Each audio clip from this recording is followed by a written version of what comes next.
Welcome to another episode of Ask Dubey, as always brought to you by Bet365.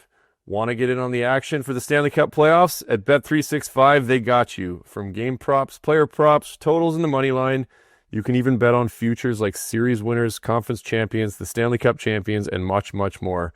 Whatever your bet, it's never ordinary at Bet365. Download the app and get in on the game, an official partner of the Stanley Cup playoffs.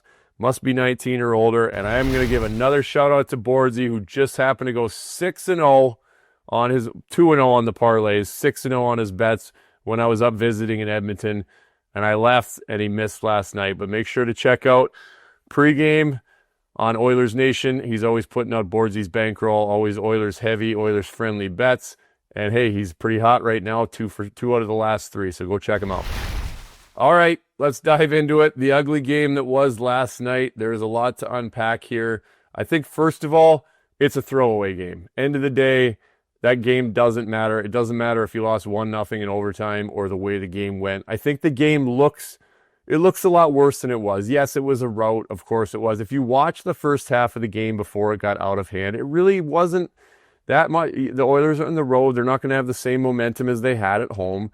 And I didn't hate the game. A little sloppy on the first goal. I thought Stuart Skinner looked not as sharp as he was, and he wasn't letting in bad goals, but he wasn't coming up with those saves that he has in the games in the past. And I really didn't mind the game out of the Oilers. You know, it's a late goal on the power play to make it 2-0. They answer to go 2-1 at the start of the second period, and this is where I didn't like where things went with the game for the Oilers, because they were staying with business and sticking to business like they have. They get a goal. It's 2-1. It's a new hockey game. We've seen this, I don't know how many times in the playoffs, and we're back in the game. And then we have a not a very good turnover from John Klingberg. He's skating up the wall, and listen, you can say, ref, get out of the way. Well, the ref's on the ice, and he's part of the game, and he has to be somewhere. And John Klingberg needs to be aware that you can't just skate the puck into a referee that has nowhere to go. And unfortunately, that's what happened. And this, to me, was a shot that, similar to a save he made in overtime, what I was noticing was Stu, he was dropping early, and that can happen sometimes when you're not feeling as good, when you're not feeling as sharp, and you lose a little bit of sight of that puck. I raved about a save that he made in overtime in Game 1 because there was a crossing screen, double crossing screen. The shot was taken, and you could pause it with the puck halfway to him, and he still was on his edges, waiting for it. His hands were ready. He shot out his glove and saved the game in overtime. And I fast forward to the Sam Reinhart third goal in this game, and it's between the legs. It comes through the legs, so there's a short screen. It's not an overly hard shot, but you can see he's dropping. He's off of his edges before the puck is coming to him, or just before the puck's coming to him. He's already left his edges, dropping into his butterfly. That then forces his hands to come in and out and chase it away, rather than have that sharp stab with the glove like he had in Game 1. I know it was on the blocker side. Same thing, though. He's dropping early, which forces the hands to come in. Just didn't look quite as sharp as he has. He's been really, really good. And then the game goes away. Unfortunately, again, all of the great things that we have seen from John Klingberg in this playoffs, the worries when he came in were the turnovers and the defensive liability, and he hasn't been that whatsoever in these playoffs. He's been an incredible part of the lineup for the Oilers. Last night, those are the things we need to get rid of. We need to not see the turnovers, the forcing it. I know he wants to make plays. That's why he's great. He does make plays. He doesn't just flip it out and give the puck back to the other team. But on the third goal, he skates into the referee because he really wants to make a play. He has to make a play even when it's not there. And then it's 3-1, which the Oilers have come back from, and he forces it at the blue line. He hangs on to it. There's not a play there. I know he wants to make a play, but he hangs on to it. There's a breakaway the other way, and this is definitely something that the Oilers are going to have to keep in mind and be aware of. This is an absurd amount of clear-cut breakaways for a Stanley Cup final. So hopefully they can figure that out. And really, they're just mistakes. There has been some bounces, but there needs to be, when the puck is bouncing, there needs to be some support there, because you just can't be giving up 4 and 5 breakaways in 3 games in the Stanley Cup final. And I think they know that too. After that, then the Oilers started to get away from what they were doing, which is understandable. They're all human beings. They've been grinding harder than anybody these first 2 games and into this game, and obviously the frustration started to boil over. I could have gone either way with it. I don't need to see that from Edmonton to know that they're in this series and that they can push back. They're not going to get bullied by the Florida Panthers. They've shown us that. They're all tough. They're going to play hard. They're going to push back where it matters. But if that's what they need to get that off their chest, this is also a team who's been dealing with the Florida Panthers and what they do, the extracurriculars being interfered with every single time you touch the puck, just the way the Florida Panthers play. That frustration, as soon as the game gets out of hand, can boil over. So if that's what the others needed to get off their chest, I'm all for it. Nobody got hurt. I'm sure some of the Panthers got some bruises today from a couple sticks, but I think they've got it off their chest, and the others are going to reset next game. I'm really not concerned about next game, other than Florida's a very good hockey team, but I think we're going to see the best game out of the Edmonton Oilers. Put Skinner back in there. Game 4, Stu has been lights out, and hopefully we get him that way next game. Let's get on to the questions and keep our fingers crossed for Game 5. All right, on to the first question from Sheldon Auger. Do you think the goal in Game 2 double overtime should have been called back for goalie interference? It looks like the rat lifts Stu's stick. That's good eyes. However, the answer to that is no, unfortunately.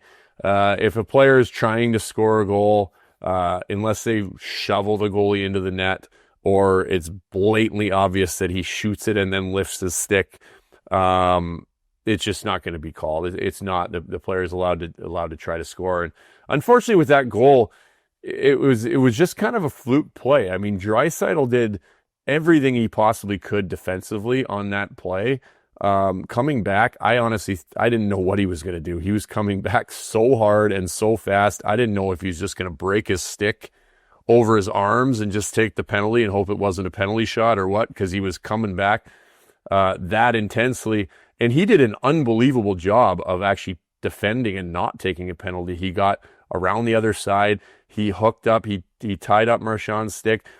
At the end of the day, that's kind of what made the goal go in, unfortunately, because what happens is Skinner makes his read that Marchand is going all the way over, which is why Skinner starts to put his paddle down.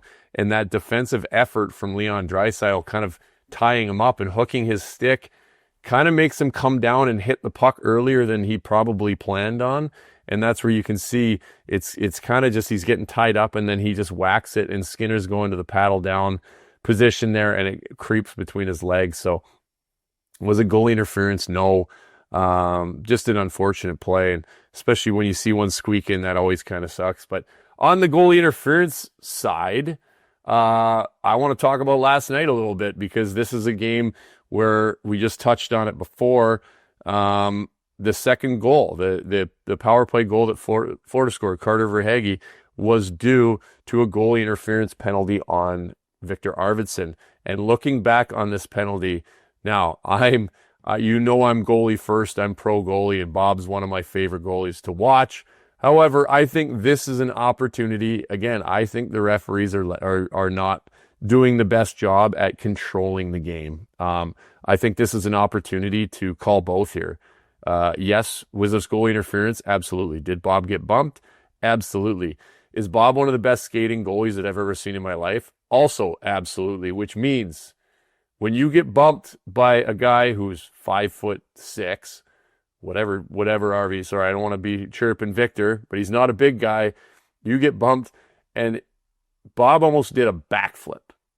He starts to go, and his skates almost hit the crossbar. If you watch the replay, I was surprised that the announcers weren't saying something about it, but in the replay, it is one of the more egregious sells from getting bumped. Again, it was a penalty. There was contact.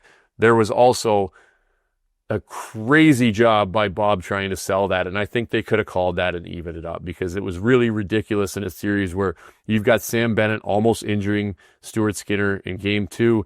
You got a goal interference call that shouldn't have been a goal in Game 1. They're all over. We know how they play. Bennett's going to be all over Skinner. He's going to be all over him every single game. So there are goal interference calls, but when you're dealing with that at the other end, where you have a guy that almost hurt your goalie, would have been 2 out of 4 in the playoffs, and you get a bump like that where he almost does a backflip, I think it should have been evened up. So the goalie interference is a tricky one, but there's going to be a lot of it. I'm sure we're going to see some more questionable calls or ones you might think one way or the other, have your opinion on. I'm going to guess we haven't seen the last of goalies getting run into in this series.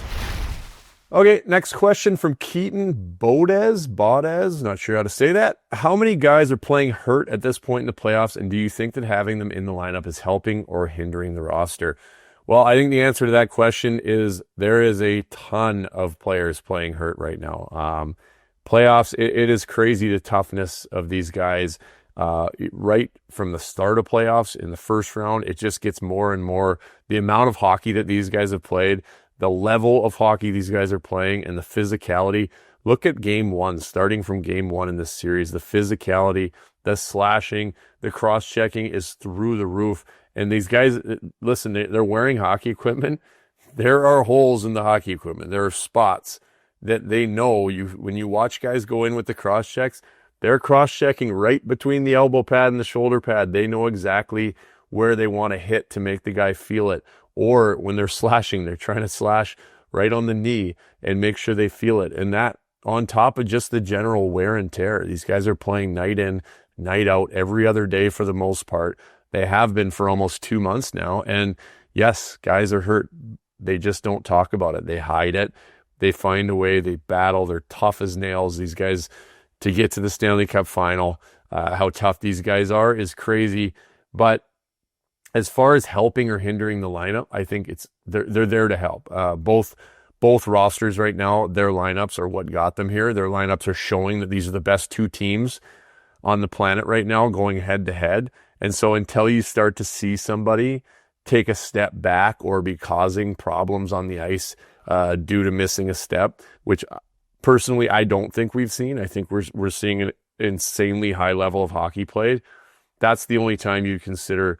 But the coaches know, the trainers would know, the GM would know. They would know these things if an injury was truly, truly significant. And that's the only time I think that you would take a guy or want a guy to come out of the lineup is one, if it's risking a very serious injury going forward, or if it's hurting the team. And I certainly haven't seen that yet, but I guarantee you there is a large, large number of players that are playing through injury right now. And you always see that once the playoffs are over, things start to come out about what guys are dealing with that. And it never ceases to amaze me how tough these guys are, and think about them going into these games with the injuries that they have and going out and producing and playing the way that they do with these injuries is pretty crazy. So let's keep our fingers crossed that nobody gets hurt on either side. You never want to hope for injuries, because this is some of the best hockey we've ever watched, and I want to continue that, and I can't wait for Game 5.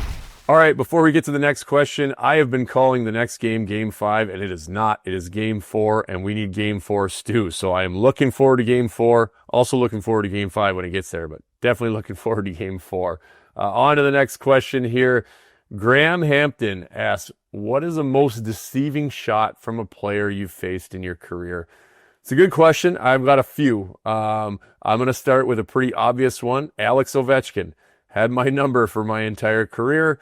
I let in a lot of goals against him for playing not that many minutes against him. For me, watching Ovi, and obviously he's done that to a lot of guys, so I know what that was like, but he scored a lot on me for not playing against him that much. Ovi's shot and the curve on his stick, it's such a big curve, and so you don't know where it's going. It depends on where he lets it go off of his blade. It can go up, it can go low, it can go mid, all these different things, and combine that, he's got this slingshot. So a lot of players, obviously, they learn to shoot in similar ways. They've got a snapshot, they've got different things. Obviously, everybody shoots in their own way, but Ovi with this slingshot, and he's got his big bomb of a one-timer slap shot, but when he's taking that wrist shot, the way he loads it up and he just slings it, and that combined with his curve, it's just so difficult to read that big whipping slingshot, and then also the way it comes off of his blade. So that one was extremely tough, obviously, and I didn't have to stop too many of them because they were going past me. In practice, Jason Pominville in Minnesota had probably the most deceiving shot out of anybody that I've ever faced. And it got to the point where I said to him one time, halfway through the year after practice, I said, Palmer, I really hope you don't think I'm the worst goalie in the world, because I don't think I've stopped a single one of your shots in like a week. And I'm not even joking. He had the exact same release. He was a right-handed shot. He would come in, he'd look straight at you, and there's things as goalies that you read off of, all the different things: shoulder tilt, where their hands are, the stick blade, opening, closing, all these different things that you read and go into your head to make essentially a calculated guess of, not a guess, but anticipate where the shot may go, because the shots are so hard that it's good to have this information in your head and then be able to react to it from there. Pominville gave me nothing. His release was the exact same every single time, and he would just choose if it went high glove, low blocker, 5-hole, high blocker. It didn't matter. His body, his shot was the exact same every time, and the only thing that made me feel a little bit better about it was that he would go in when we had shootouts. He would go in and do the exact same thing. He would just skate in at a slight angle, head up, stare at the goalie the whole way, and whatever the goalie gave him, he'd rip his shot in there. So that was one of the most deceiving. Going back to my Oilers days, Jordan Eberle was very confusing to me because he didn't have a hard shot. He had a great shot, but it wasn't hard. And when I'd be in there in practice, this wasn't as much for me because I didn't struggle with him in practice. He had a shorter stick, wasn't a big guy. I didn't think that his shot was overly difficult to stop. But when you watched him in a game with his release and where he'd put the puck, it was deceiving because he could make these shots, and he still does. He scores a ton of goals because he has a deceiving shot, and he knows how to get it off. He knows how to have a quick release and put it in spots quickly. So that's a good one. Last one I'll touch on. This is deceiving because I couldn't see it. I played with Sheldon Surrey in Edmonton, and I believe he clocked at 107 miles an hour at one of the Oilers skills competitions. And yes, I got to stand in front of those.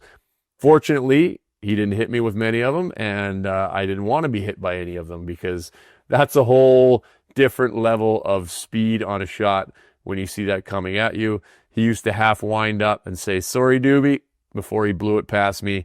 But that was the hardest shot that I had ever seen in my life with Sheldon Surrey. I don't know if I actually saw 107, but they were coming in up over 100 the majority of the time. So the list goes on. The NHL has some incredible, incredible players, and they all are deceiving in their own way, but that's just a few I can think of off the top of my head. All right, as we wrap things up here on another episode, just want to remind you guys, go check out DubnyKDevelopment.com. If you've got a young goalie, if you are a young goalie, it's for ages peewee all the way up through junior, college, pro, all of the levels. It is a mentorship program. I'm very excited about it. It's a full spectrum video review on ice if you're in Minnesota, 24/7, maybe not 24/7, but you get what I'm saying, on phone, text, and email, just teaching all of the things that come with being a goalie, all the challenges that we face, helping the goalie get through that. So go check out the website. It explains it all on there. And again, if you have a young goalie or you are a young goalie and you want to apply, please go ahead and do that. Again, it's DubnyKDevelopment.com. Look forward to hearing from you guys soon. And to finish things off for real, I'm going to talk about something that has been grinding my gears a little bit, and that is the way that this series has been refereed so far. And I do not like to rip on referees. I know that they have a very difficult job. I spoke with one of them on the airplane flying back from Edmonton, and he made a good point. He said it's crazy out there. We have to pick. It's like picking and choosing because essentially we all watch the game. We know there's a penalty every shift. Florida could have 3 penalties every shift. Edmonton's starting to do the same thing.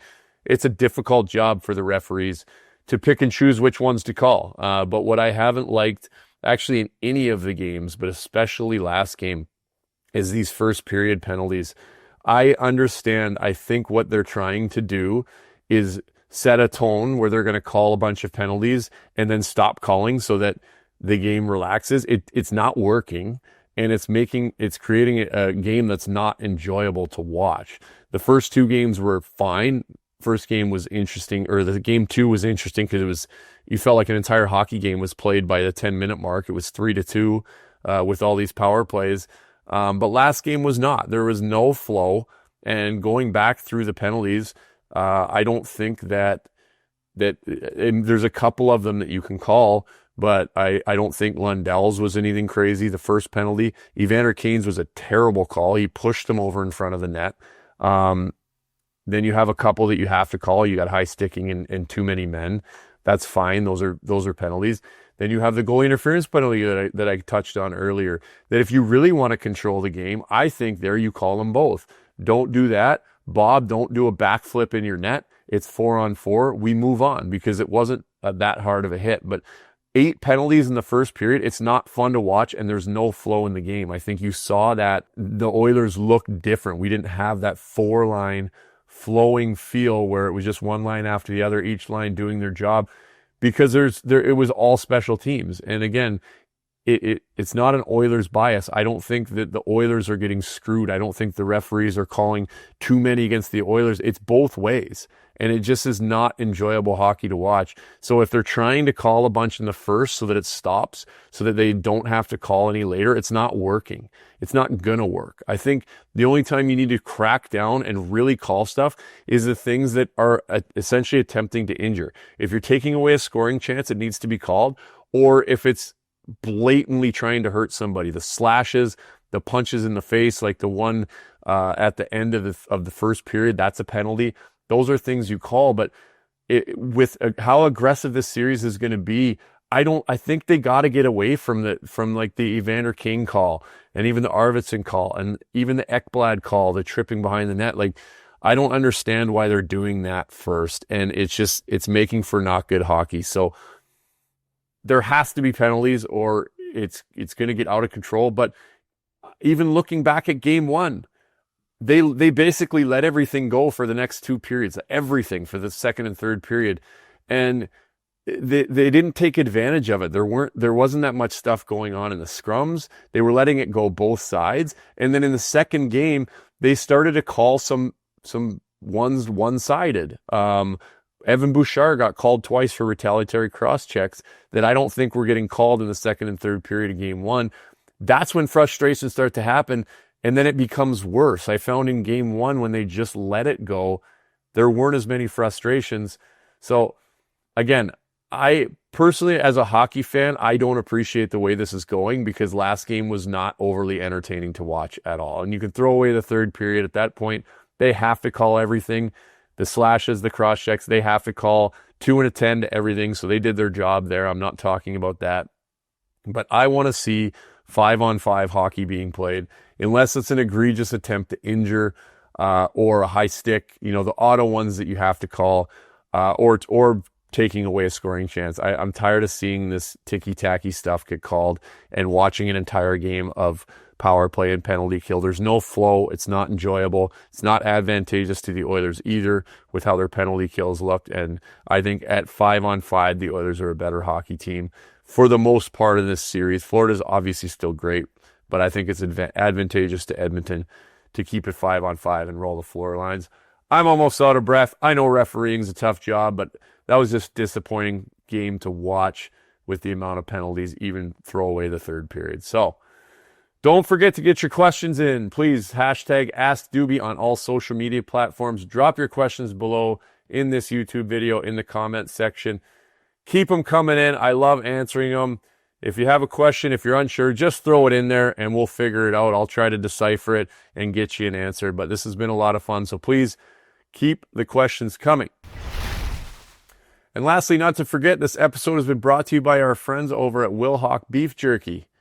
Only the finest tasting meat products earn the Wilhauk name. Made from 100% pure Alberta beef, Wilhauk Beef Jerky is aged, seasoned, marinated, and smoked to savory perfection.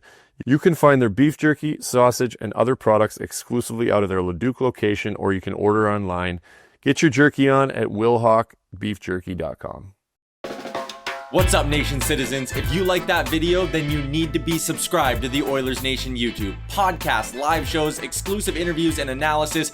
Everything you need from your favorite voices at Oilers Nation. And you don't want to miss any of it, so hammer that subscribe button.